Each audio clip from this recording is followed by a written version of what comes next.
Paralajmërimi I ekspertes, mos e konsumoni këtë ushqim mbas moshës 40 vjeç, ndihmon në zhvillimin e kancerit.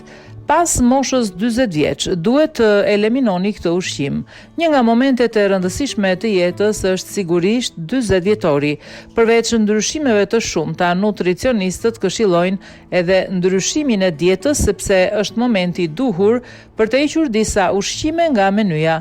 Nutricionistja ruse Zuhra Pavlova pohon se pas 40 vjetorit të saj jubilar mund të shihen pasojat e pavëmendjes nga rinia e saj. Megjithatë, nuk është asgjë që zakonet e shëndetshme nuk mund ta zgjidhin dhe do ta ndihmojnë trupin tuaj të shmang problemet me zemrën, mëlçin, kyçet dhe peshën e tepërt. Mund të harroni patatinat dhe pijet e gazuara. Një dietë e larmishme është e nevojshme për të mbajtur të gjithë organizmin në gjendje të shëndetshme. Për të arritur këtë, duhet të hani bizele, fasule, thjerza, qiqra, drithëra dhe produkte të qumshtit, shpjegon Pavlova dhe shton se është e nevojshme që menyja jonë të përfshijë peshk, deti, kërpudha, grejpfrut, perime jeshile, hikëror, arra, brokoli, por edhe shafran indis dhe qimnon.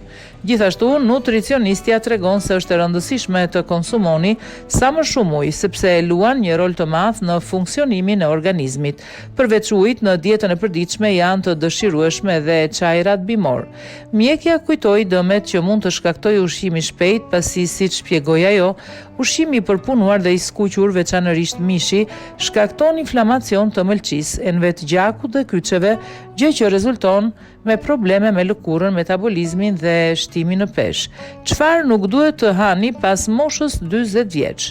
Reduktimi I marrjes së sheqerit është baza e një jete të shëndetshme. Sheqeri është një nga ushqimet me indeks të lartë glicemik.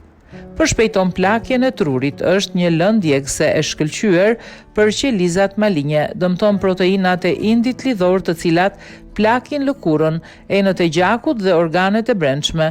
Duhet të hiqni dorë patjetër nga lëngjet dhe pastat. Gjithashtu, përpiquni të reduktoni bukën e bardhë, makaronat, orizin e bardhë si edhe makaronat, orizin e bardhë.